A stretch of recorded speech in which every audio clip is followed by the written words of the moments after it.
You are watching BitBNS News.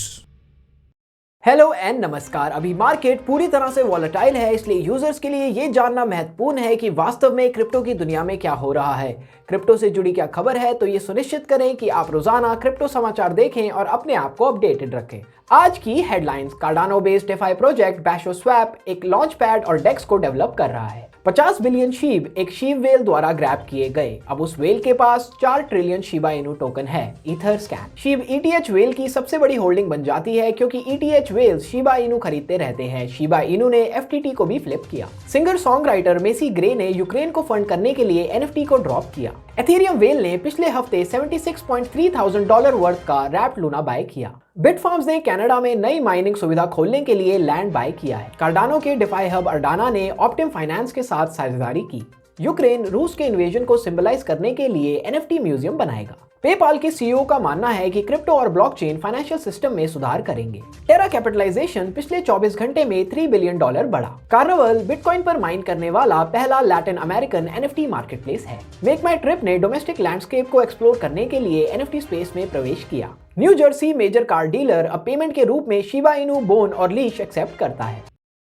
बैशो swap एक Cardano based multi protocol decentralise exchange है जो Cardano के ADA token और कार्डानो ब्लॉकचेन नेटवर्क पर अदर मेजर क्रिप्टो एसेट्स के बीच आसान स्वैप की अनुमति देना चाहता है। कार्डानो ब्लॉकचेन पर बूशो स्वैप डिसेंट्रलाइज एक्सचेंज नया डेफाई प्रोटोकॉल होगा जो स्वैप के लिए ऑटोमेटेड मार्केट मेकर का उपयोग करेगा। क्रिप्टो एसेट एक्सचेंज के लिए एक रिलायबल सिस्टम बनाने के लिए एक्सचेंज EU2XO प्रोटोकॉल को फॉलो करेगा। वेल स्टेटस क्रिप्टो ट्रैकर ने बताया है कि कल एक बड़ी एथेरियम वेल ने 49.65 बिलियन शिबा इनू खरीदा। ईथर स्कैन के अतिरिक्त डेटा से पता चलता है कि इस ETH टोकन निवेशक ने 2 वीक में अधिक समय पहले सेम अमाउंट के शीब टोकन बाय किए थे। इस इन्वेस्टर के पास 4.4 ट्रिलियन शीब है। ईथर स्कैन से पता चलता है कि यह यूजर पिछले कुछ महीने में शिबा इनू को बार बार खरीद रहा है। वेल स्टैट्स ने बताया है कि शीब ने एक बार फिर ETH वेल के पोर्टफोलियो में एक राइवल कॉइन को पीछे छोड़ दिया है और एथेरियम के बाद उनकी पहली सबसे बड़ी होल्डिंग बन गई है। On chain data service well stats की वेबसाइट के अनुसार शीब ने FTT की जगह ले ली है कि इस कॉइन ने USD मूल्य के सबसे बड़े टोकन के रूप में कब्जा कर लिया था। इसका मतलब है कि शिबा इनू अब दूसरे सबसे पॉपुलर कॉइन एथेरियम के बाद वेल का सबसे बड़ा निवेश है। 13 मार्च 2022 को ग्रैमी विनिंग आर्टिस्ट मेजी ग्रे ने NFT बाजार मेकर्स प्लेस पर अपने NFT ड्रॉप की खुशखबरी साझा करने के लिए ट्विटर का सहारा लिया। NFT बिक्री की कार्रवाई यूक्रेन के लिए यूनिसेफ के अनुदान संचय में जाएगी। उनकी पहली NFT ड्रॉप होने के नाते अमेरिकन म्यूजिशियन की inspiration NBA all star game में राष्ट्रगान के सोलफुल वर्जन का उनका प्रदर्शन था।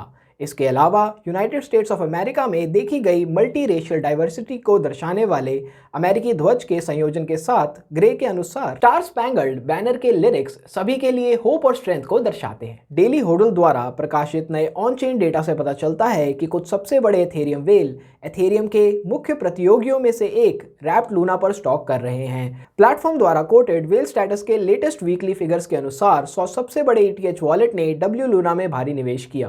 रैप्ट लूना का आदान प्रदान किया जा सकता है और इसे एथेरियम राइवल टेरा से जोड़ा जाता है। बिटकॉइन माइनिंग वर्ल्ड में एक कॉर्पोरेट खिलाड़ी बिटफार्म्स ने कनाडा में लैंड के एक नए एक्विजिशन और फैसिलिटी की घोषणा की है।